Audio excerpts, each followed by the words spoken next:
നമസ്കാരം സുഹൃത്തുക്കളെ, എൻ്റെ പേര് അശ്വതി. വെൽക്കം ടു ഹർഷിതം എജ്യൂടെക്. 2024 ഏറ്റവും പ്രധാനപ്പെട്ട കറണ്ട് അഫയേഴ്സ് വസ്തുതകളാണ് ഡിസ്കസ് ചെയ്യാൻ പോകുന്നത്. അപ്പോൾ 2024 കഴിഞ്ഞു. 2024 നിങ്ങൾ പഠിച്ചിരിക്കേണ്ട PSC പരീക്ഷകളിൽ പ്രതീക്ഷിക്കാവുന്ന ചോദ്യങ്ങൾ. അപ്പോൾ നമ്മുടെ ടെലഗ്രാം ചാനലിൽ ജോയിൻ ചെയ്യാത്തവരുണ്ടെങ്കിൽ ഫസ്റ്റ് കമന്റ് ഒന്ന് ചെക്ക് ചെയ്താൽ മതി. ലിങ്ക് ഞാൻ പിൻ ചെയ്ത് വെച്ചിട്ടുണ്ട്. ക്ലാസ്സിലേക്ക് പോകാം. ആദ്യത്തെ ചോദ്യം, 2024 റിപ്പബ്ലിക് ദിന പരേഡിൽ പങ്കെടുത്ത വിദേശ സേന ഏത് രാജ്യത്തേതാണ്?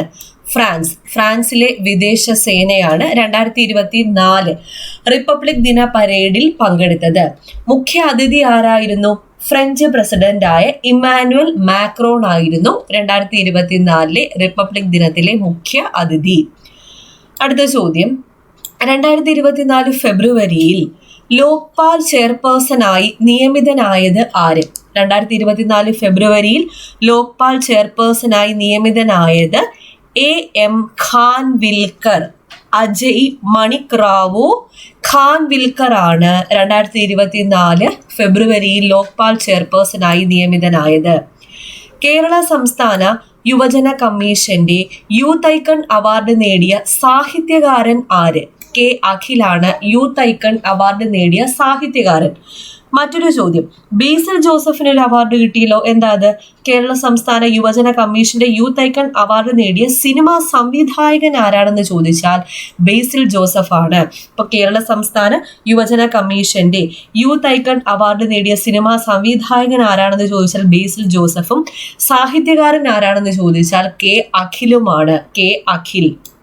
അടുത്ത ചോദ്യം, 2024 ഗുരുവായൂർ ദേവസ്വത്തിന്റെ ജ്ഞാനപ്പാന പുരസ്കാരം നേടിയ കവി ആര്? രാധാകൃഷ്ണൻ കാക്കശ്ശേരി. രാധാകൃഷ്ണൻ കാക്കശ്ശേരിക്കാണ് 2024 ഗുരുവായൂർ ദേവസ്വത്തിന്റെ ജ്ഞാനപ്പാന പുരസ്കാരം ലഭിച്ചത്. അടുത്തതും ഒരു പുരസ്കാരമാണ് PK കാളൻ പുരസ്കാരം. ആരാണ് PK കാളൻ? ഗദ്ദിക കലാകാരൻ. വയനാട്ടിൽ പ്രചാരത്തിലുള്ള ഒരു കലാരൂപമാണ് ഗദ്ദിക. ഗദ്ദിക കലാകാരനാണ് PK കാളൻ. അപ്പൊ ഇദ്ദേഹത്തിന്റെ സ്മരണാർത്ഥം നൽകുന്ന പുരസ്കാരമാണ് PK കാളൻ പുരസ്കാരം. സംസ്ഥാന സർക്കാരാണ് നൽകുന്നത്. 2024 ലഭിച്ചത് ചിമ്മാനക്കളി Theyyam കലാകാരനായ K കുമാരനാണ്. ചിമ്മാനക്കളി Theyyam കലാകാരനായ K കുമാരനാണ് 2024 PK കാളൻ പുരസ്കാരം ലഭിച്ചത്. അപ്പോൾ നമ്മുടെ ഹർഷിതം എജ്യൂടെക് ആപ്പിൽ ഇപ്പോൾ നടന്നുകൊണ്ടിരിക്കുന്ന 10th പ്രിലിംസ്, ഇനി വരാനിരിക്കുന്ന 10th മെയിൻസ് മുതലായ പരീക്ഷകൾക്ക് വേണ്ടിയിട്ട് ബാച്ചുകൾ ഓൾറെഡി സ്റ്റാർട്ട് ചെയ്തിട്ടുണ്ട്. അപ്പോൾ ഇപ്പോൾ കഴിഞ്ഞ 10th പ്രിലിംസ് ഒന്നാം ഘട്ട പരീക്ഷയുടെ റിലേറ്റഡ് ഫാക്ട്സ് 100 ചോദ്യങ്ങളുടെയും റിലേറ്റഡ് ഫാക്ട്സ് നമ്മുടെ ആപ്പ് വഴിയാണ് നൽകുന്നത്. ഈ വരുന്ന ഘട്ടങ്ങളുടെ എല്ലാ റിലേറ്റഡ് ഫാക്ട്സ് നമ്മുടെ ആപ്പിൽ നിങ്ങൾക്ക് കിട്ടുന്നതായിരിക്കും. അതുപോലെ 10th മെയിൻസിന്റെ ക്ലാസ് ഉടനെ തന്നെ പുതിയൊരു ബാച്ച് സ്റ്റാർട്ട് ചെയ്യുന്നുണ്ട്. ഓൾറെഡി ഒരു ബാച്ച് പോകുന്നുണ്ട്, ഉടനെ തന്നെ പുതിയൊരു ബാച്ച് സ്റ്റാർട്ട് ചെയ്യുന്നുണ്ട്. അപ്പോൾ ഇനി പഠിച്ചു തുടങ്ങാൻ വേണ്ടിയിട്ട് ഇപ്പോൾ ഒന്നാമത്തെ ഘട്ടത്തിൽ ഇപ്പോൾ പരീക്ഷ കഴിഞ്ഞ കുറച്ച് പേരുണ്ടായിരിക്കുമല്ലോ, അപ്പോൾ അവർക്ക് കൂടെ വേണ്ടിയിട്ട് പുതിയൊരു ബാച്ച് ഞാൻ ഉടനെ തന്നെ സ്റ്റാർട്ട് ചെയ്യും. അപ്പോൾ നമ്മുടെ ഹർഷിതം എജ്യൂടെക് ആപ്പിലാണ് ക്ലാസ് വരുന്നത്. അതുപോലെ വരാനിരിക്കുന്ന village field assistant, Bevco LD, company LGS, fireman മുതലായ പരീക്ഷകൾക്ക് വേണ്ടിയിട്ട് ബാച്ചുകൾ സ്റ്റാർട്ട് ചെയ്തിട്ടുണ്ട്. അഡ്മിഷൻസ് ഓപ്പൺ ആണ്. Full syllabus coverage, sure short current affairs, monthly current affairs, PSC previous questions with related facts, SCRT NCRT ക്ലാസ്സുകൾ മുതലായവയെല്ലാം ആ ഒരൊറ്റ കോഴ്സിൽ ഏത് കോഴ്സാണോ നിങ്ങൾ എടുക്കുന്നത് ആ കോഴ്സുകളിലെല്ലാം ഈ പറയുന്ന കാര്യങ്ങളിലൊക്കെ ലഭ്യമായിരിക്കും. ഓക്കെ. കൂടാതെ ജനറൽ PSCക്ക് വേണ്ടിയിട്ട് ഏതൊരു പരീക്ഷയ്ക്ക് വേണ്ടിയും പ്രിപ്പയർ ചെയ്യാൻ ജനറൽ PSCക്ക് വേണ്ടിയിട്ടും ഒരു ബാച്ച് സ്റ്റാർട്ട് ചെയ്തിട്ടുണ്ട്. അപ്പോൾ ക്ലാസ് കണ്ട് എന്തെങ്കിലും ഡൗട്ട് ഉണ്ടെങ്കിൽ എന്നോട് ഡയറക്ട്ലി ചോദിച്ച് ക്ലിയർ ചെയ്യാനുള്ള ഓപ്ഷനും ആപ്പിൽ അവൈലബിൾ ആണ്. സ്റ്റഡി പ്ലാൻസ് ഒക്കെ ഉണ്ടായിരിക്കും കേട്ടോ. ജനറൽ PSCക്ക് സ്റ്റഡി പ്ലാൻ ഇല്ല, ബാക്കി എല്ലാ കോഴ്സിനും സ്റ്റഡി പ്ലാൻ ഉൾപ്പെടെയാണ് നിങ്ങൾക്ക് കോഴ്സ് തന്നിരിക്കുന്നത്. അപ്പോൾ അത് വെച്ച് കൃത്യമായിട്ട് അങ്ങ് പഠിച്ചു പോയാൽ മതി. അപ്പോൾ ആപ്പ് ഡൗൺലോഡ് ചെയ്യാനുള്ള ലിങ്ക് ഞാൻ ഡിസ്ക്രിപ്ഷൻ ബോക്സിൽ കൊടുത്തേക്കാം. കൂടാതെ പ്ലേ സ്റ്റോറിൽ ഹർഷിതം എജ്യൂടെക് എന്ന് സെർച്ച് ചെയ്താൽ നമ്മുടെ ആപ്പ് നിങ്ങൾക്ക് കിട്ടുന്നതായിരിക്കും. അടുത്ത ചോദ്യം, ലോകത്തിലെ ഏറ്റവും കരുത്തുറ്റ റോക്കറ്റായ സ്റ്റാർഷിപ്പ് വിജയകരമായി പരീക്ഷിച്ച ബഹിരാകാശ സ്ഥാപനം ഏത്? സ്പേസ് എക്സ് ആണ് സ്റ്റാർഷിപ്പ് എന്ന റോക്കറ്റ് വിജയകരമായി പരീക്ഷിച്ചത്. Space X. 2024 പുതുവത്സര ദിനത്തിൽ ഇസ്രോ എക്സ്പോസാറ്റ് ഉപഗ്രഹം വിക്ഷേപിച്ച റോക്കറ്റ് ഏത്? PSLV C58 ആണ്. അപ്പോൾ 2024 ജനുവരി മാസം 1 എക്സ്പോസാറ്റ് PSLV C58 എന്ന റോക്കറ്റിൽ സക്സസ്ഫുള്ളി ലോഞ്ച് ചെയ്തത്. എക്സ്പോസാറ്റിന്റെ ഫുൾ ഫോം എന്താണ്? X ray polarimeter satellite. X ray polarimeter satellite എന്നതാണ് എക്സ്പോസാറ്റിന്റെ ഫുൾ ഫോം. ഇത് ഇന്ത്യയുടെ ആദ്യത്തെ ഡെഡിക്കേറ്റഡ് പൊളാരിമെട്രി മിഷനാണ്. എന്തിനു വേണ്ടിയിട്ട്? to study various dynamics of bright astronomical X-ray sources. X-ray sources study ചെയ്യാൻ വേണ്ടിയിട്ടുള്ള ഇന്ത്യയുടെ ആദ്യത്തെ ഡെഡിക്കേറ്റഡ് പൊളാരിമെട്രി മിഷനാണ് എക്സ്പോസാറ്റ്. എക്സ്പോസാറ്റിന്റെ full form X-ray polarimeter satellite launch ചെയ്തത് 2024 പുതുവത്സര ദിനത്തിലാണ്. ഇറ്റലിയിൽ നടന്ന G7 നേതാക്കളുടെ സമ്മേളനത്തിൽ ഇന്ത്യയെ പ്രതിനിധാനം ചെയ്തത് ആര്? നരേന്ദ്രമോദിയാണ്. ഇറ്റലിയിൽ നടന്ന G7 നേതാക്കളുടെ സമ്മേളനത്തിൽ ഇന്ത്യയെ പ്രതിനിധാനം ചെയ്തത്. ടീസ്ത ഏത് നദിയുടെ പോഷക നദിയാണ്? ബ്രഹ്മപുത്ര നദിയുടെ പോഷക നദിയാണ് ടീസ്ത നദീജലം പങ്കിടുന്ന കരാറിൽ ഇന്ത്യക്കൊപ്പം ഒപ്പുവെച്ച രാജ്യമാണ് ബംഗ്ലാദേശ്. അപ്പൊ ടീസ്ത നദീജലം പങ്കിടുന്ന കരാറിൽ ഇന്ത്യക്കൊപ്പം ഒപ്പുവെച്ച രാജ്യം ഏതാണ്? ബംഗ്ലാദേശ് ആണ്. ബംഗ്ലാദേശ്. 2024 സുസ്ഥിര വികസന സൂചികയിൽ 1ാം സ്ഥാനത്തുള്ള രാജ്യമാണ് ഫിൻലൻഡ്. സസ്റ്റൈനബിൾ ഡെവലപ്മെന്റ് ഇൻഡെക്സ് 1ാം സ്ഥാനത്തുള്ള രാജ്യം ഏതാണ്? ഫിൻലൻഡ് ആണ്. ഫിൻലൻഡ്. ഇനി എക്സ്പോസാറ്റിന് തന്നെ മറ്റൊരു ചോദ്യം. എക്സ്പോസാറ്റ് ദൗത്യത്തിലെ ടെലസ്കോപ്പ് വികസിപ്പിച്ചത് എവിടെ? രാമൻ റിസർച്ച് ഇൻസ്റ്റിറ്റ്യൂട്ടിലാണ് എക്സ്പോസാറ്റ് ദൗത്യത്തിലെ ടെലസ്കോപ്പ് വികസിപ്പിച്ചത്. അടുത്ത ചോദ്യം. കേന്ദ്ര പരിസ്ഥിതി മന്ത്രാലയം പുറത്തുവിട്ട പ്രഥമ ഹിമപ്പുലി കണക്കെടുപ്പ് റിപ്പോർട്ട് പ്രകാരം രാജ്യത്ത് ഏറ്റവും കൂടുതൽ ഹിമപ്പുലികൾ ഉള്ള പ്രദേശം ഏതാണ്? ഹിമപ്പുലികൾ രാജ്യത്ത് ഏറ്റവും കൂടുതൽ ഉള്ളത് ലഡാക്കിലാണ്. ലഡാക്ക്. 2ാം സ്ഥാനം ഉത്തരാഖണ്ഡ്. അപ്പൊ ഏറ്റവും കൂടുതൽ ഹിമപ്പുലികൾ ഉള്ളത് ലഡാക്കിലും 2ാം സ്ഥാനം ഉത്തരാഖണ്ഡുമാണ്. ഉത്തരാഖണ്ഡ്. ഏത് സംസ്ഥാനത്ത് നിർമ്മാണത്തിലുള്ള ആദ്യത്തെ റെയിൽവേ സ്റ്റേഷനാണ്? Rangpo railway station. സിക്കിം. അപ്പൊ സിക്കിമില് നിർമ്മാണത്തിലുള്ള ആദ്യത്തെ റെയിൽവേ സ്റ്റേഷന്റെ പേരെന്താണ്? Rangpo railway station. 2024 ലോക ഹാപ്പിനെസ് റിപ്പോർട്ടിൽ 143 രാജ്യങ്ങളുടെ പട്ടികയിൽ ഇന്ത്യയുടെ റാങ്ക് 126. അപ്പൊ 143 രാജ്യങ്ങളുടെ പട്ടികയിൽ ഇന്ത്യയുടെ റാങ്ക് എത്രയാണ്? 126 ആണ്. 126. അടുത്ത ചോദ്യം. 2024 ലതാ ദീനാനാഥ് മങ്കേഷ്കർ പുരസ്കാരം ലഭിച്ചത് ആർക്കാണ്? അമിതാഭ് ബച്ചനാണ് 2024 ലതാ ദീനാനാഥ് മങ്കേഷ്കർ പുരസ്കാരം ലഭിച്ചത്. ഇന്ത്യ ബ്രഹ്മോസ് മിസൈലുകൾ കയറ്റുമതി ചെയ്ത ആദ്യ രാജ്യം ഏത്? ഇന്ത്യ ബ്രഹ്മോസ് മിസൈലുകൾ കയറ്റുമതി ചെയ്ത ആദ്യ രാജ്യം ഫിലിപ്പീൻസ് ആണ്. ഫിലിപ്പീൻസ്. ബ്രിക്സ് എന്നാൽ Brazil, Russia, India, China, South Africa. അപ്പൊ ഈ ബ്രിക്സിലേക്ക് Egypt, Ethiopia, Iran, Saudi Arabia, UAE എന്നീ രാജ്യങ്ങൾ കൂടി സ്ഥിര അംഗങ്ങളായി. അപ്പൊ Egypt, Ethiopia, Iran, Saudi Arabia, UAE ഈ 5 രാജ്യങ്ങളും കൂടി ചേർന്ന് അപ്പൊ 10 അംഗങ്ങളാണ് ഇതിനകത്തുള്ളത്, ബ്രിക്സിനകത്തുള്ളത്. Egypt, Ethiopia, Iran, Saudi Arabia, UAE എന്നീ രാജ്യങ്ങൾ കൂടി സ്ഥിര അംഗങ്ങളായ സാമ്പത്തിക സഹകരണ കൂട്ടായ്മ ഏതാണ്? ബ്രിക്സ് ആണ്. ബ്രിക്സ്. അടുത്ത ചോദ്യം. എവറസ്റ്റ് കൊടുമുടി കീഴടക്കിയ ഏറ്റവും പ്രായം കൂടിയ ഇന്ത്യൻ വനിത ആര്? എവറസ്റ്റ് കൊടുമുടി കീഴടക്കിയ ഏറ്റവും പ്രായം കൂടിയ ഇന്ത്യൻ വനിതയാണ് ജ്യോതി രാത്രി. ഐക്യരാഷ്ട്ര സംഘടന ലോക ഫുട്ബോൾ ദിനമായി ആചരിച്ചു തുടങ്ങിയ ദിവസം എന്നാണ്? മെയ് 25 മെയ് 25 ഐക്യരാഷ്ട്ര സംഘടന ലോക ഫുട്ബോൾ ദിനമായി ആചരിച്ച് തുടങ്ങിയ ദിവസം. ഇത് PSC ഓൾറെഡി ചോദിച്ചു കഴിഞ്ഞു, ഇനിയും ചോദിക്കാൻ ചാൻസ് ഉണ്ട്. 2024 ജൂൺ 6 രാജ്യാന്തര ഫുട്ബോളിൽ നിന്നും വിരമിച്ച ഇന്ത്യൻ ഇതിഹാസ താരം ആര്?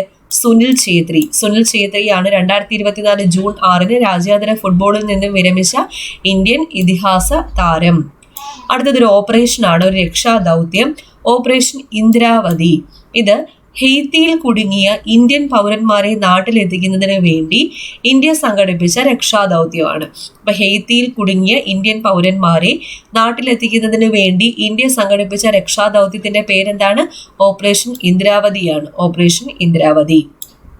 ഇന്ത്യയിലെ ആദ്യ ദേശീയ ഡോൾഫിൻ ഗവേഷണ കേന്ദ്രത്തിന് ഗംഗാതീരത്ത് തുടക്കം കുറിച്ച സർവകലാശാലയാണ് പാട്ന സർവകലാശാല. അപ്പൊ ഇന്ത്യയിലെ ആദ്യ ദേശീയ ഡോൾഫിൻ ഗവേഷണ കേന്ദ്രത്തിന് ഗംഗാതീരത്ത് തുടക്കം കുറിച്ച സർവകലാശാല ഏതാണ്? പാട്ന സർവകലാശാലയാണ്. പാട്ന സർവകലാശാല. അടുത്തതൊരു പദ്ധതിയാണ് കെയർ എന്ന പദ്ധതി. കെയറിന്റെ full form Kerala against rare diseases എന്നതാണ്. Kerala against rare diseases. ഇത് അപൂർവ രോഗ പരിചരണത്തിനായി സംസ്ഥാന ആരോഗ്യ വകുപ്പ് തുടക്കം കുറിച്ച പദ്ധതിയുടെ പേരാണ് care, Kerala against rare diseases. അടുത്ത ചോദ്യം, വിദ്യാർത്ഥികളിലെ ലഹരി ഉപയോഗം തടയാനും നേർവഴിക്ക് നടത്താനും അധ്യാപകരെ കൂടി പങ്കാളികളാക്കി സംസ്ഥാന എക്സൈസ് വകുപ്പ് ആരംഭിച്ച പദ്ധതിയാണ് നേർവഴി. നേർവഴിക്ക് നടത്താൻ, ഏതിൽ നിന്ന്?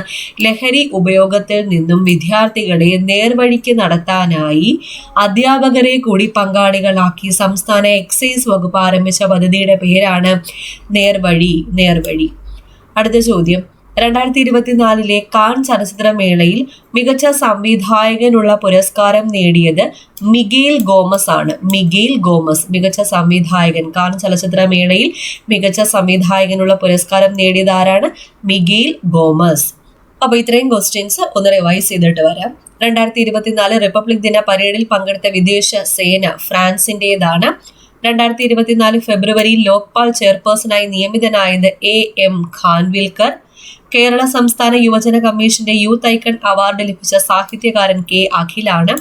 2024 ഗുരുവായൂർ ദേവസ്വത്തിന്റെ ജ്ഞാനപാന പുരസ്കാരം ലഭിച്ചത് രാധാകൃഷ്ണൻ കാക്കശ്ശേരിക്കാണ്.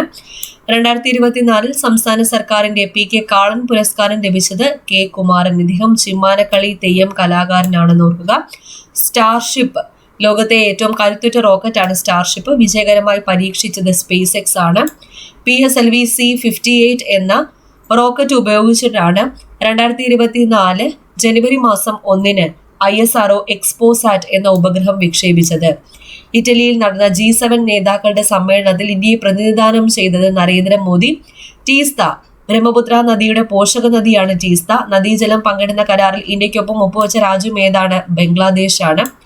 2024 സുസ്ഥിര വികസന സൂചികയിൽ 1-ാം സ്ഥാനത്തുള്ള രാജ്യം ഏതാണ്? ഫിൻലൻഡ്. എക്സ്പോസാറ്റ് ദൗത്യത്തിലെ ടെലസ്കോപ്പ് വികസിപ്പിച്ചത് എവിടെയാണ്?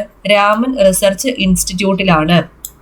ഇനി കേന്ദ്ര പരിസ്ഥിതി മന്ത്രാലയം പുറത്തുവിട്ട പ്രഥമ ഹിമപ്പുലി കണക്കെടുപ്പ് റിപ്പോർട്ട് പ്രകാരം രാജ്യത്ത് ഏറ്റവും കൂടുതൽ ഹിമപ്പുലികളുള്ള പ്രദേശം ഏതാണ്? ലഡാക്ക് ആണ്. ലഡാക്ക്. 2-ാം സ്ഥാനം ഉത്തരാഖണ്ഡിനാണ്. ഏത് സംസ്ഥാനത്ത് നിർമ്മാണത്തിനുള്ള ആദ്യത്തെ റെയിൽവേ സ്റ്റേഷനാണ്? റാങ്പൂർ റെയിൽവേ സ്റ്റേഷൻ സിക്കിമാണ്. സിക്കിം. ഇനി 2024 ലോക ഹാപ്പിനെസ് റിപ്പോർട്ടിൽ ഇന്ത്യയുടെ റാങ്ക് 126. എത്ര രാജ്യങ്ങളുടെ പട്ടികയിലാണ്? 143 രാജ്യങ്ങളുടെ പട്ടികയിൽ. അതും കൂടി ഒന്ന് ഓർത്തിരിക്കുക. ഇന്ത്യയുടെ റാങ്ക് മാത്രം ഓർത്താൽ പോരാ, എത്ര രാജ്യങ്ങളുടെ പട്ടികയിൽ എന്നുകൂടി ഓർക്കണം. 2024 ലതാ ദീനാനാഥ് മങ്കേഷ്കർ പുരസ്കാരം ലഭിച്ചത് ആർക്കാണ്? അമിതാഭ് ബച്ചനാണ്. ഇന്ത്യ ബ്രഹ്മോസ് മിസൈലുകൾ കയറ്റുമതി ചെയ്ത ആദ്യ രാജ്യം ഏതാ? ഫിലിപ്പീൻസ് ആണ്. ബ്രിക്സിലേക്ക് 5 രാജ്യങ്ങൾ കൂടി സ്ഥിര അംഗങ്ങളായി. ഏതൊക്കെയാണ് 5 രാജ്യങ്ങൾ? Egypt, Ethiopia, Iran, Saudi Arabia, UAE എന്നിവയാണ്. എവറസ്റ്റ് കൊടുമുടി കീഴടക്കിയ ഏറ്റവും പ്രായം കൂടിയ ഇന്ത്യൻ വനിത ജ്യോതി രാത്രെ. ഐക്യരാഷ്ട്ര സംഘടന ലോക ഫുട്ബോൾ ദിനമായി ആചരിച്ചു തുടങ്ങിയത് മെയ് മാസം 25.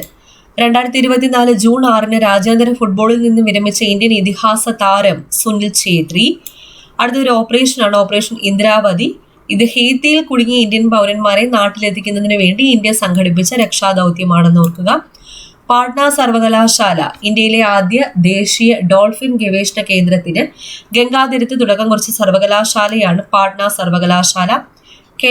കെയർ എന്നത് കേരള എഗെയിൻസ്റ്റ് റെയർ ഡിസീസസ്. ഇത് അപൂർവ രോഗ പരിചരണത്തിനായി സംസ്ഥാന ആരോഗ്യ വകുപ്പ് തുടക്കം കുറിച്ച പദ്ധതിയാണെന്ന് ഓർക്കുക. അടുത്തത് നേർവഴി എന്ന പദ്ധതി വിദ്യാർത്ഥികളിലെ ലഹരി ഉപയോഗം തടയാനും നേർവഴിക്ക് നടത്താനും അധ്യാപകരെ കൂടി പങ്കാളികളാക്കി സംസ്ഥാന എക്സൈസ് വകുപ്പ് ആരംഭിച്ച പദ്ധതിയാണ്. ഇനി 2024 കാൻ ചലച്ചിത്രമേളയിൽ മികച്ച സംവിധായകനുള്ള പുരസ്കാരം ലഭിച്ചത് മിഗേൽ ഗോമസിനാണ്. ഓക്കെ, ഇത്രയാണ് പ്രധാനപ്പെട്ട ചോദ്യങ്ങൾ. ഇതിൽ നിന്ന് 1-2 ചോദ്യങ്ങളൊക്കെ ഇനി വരുന്ന പരീക്ഷകൾക്ക് പ്രതീക്ഷിക്കാം. 3-ലധികം ചോദ്യങ്ങൾ പ്രതീക്ഷിക്കാം. ഇപ്പോൾ ഉറപ്പിക്കാവുന്ന കുറച്ച് ചോദ്യങ്ങളാണ്. മനസ്സിലായെന്ന് വിചാരിക്കുന്നു. നേരത്തെ പറഞ്ഞതുപോലെ ഹർഷിതം എജ്യൂടെക് ആപ്പിൽ ഇപ്പോൾ ജോയിൻ ചെയ്യാവുന്നതാണ്. ലിങ്ക് ഡിസ്ക്രിപ്ഷൻ ബോക്സിൽ കൊടുത്തിട്ടുണ്ട്. അടുത്ത ക്ലാസ്സിൽ വീണ്ടും കാണാം.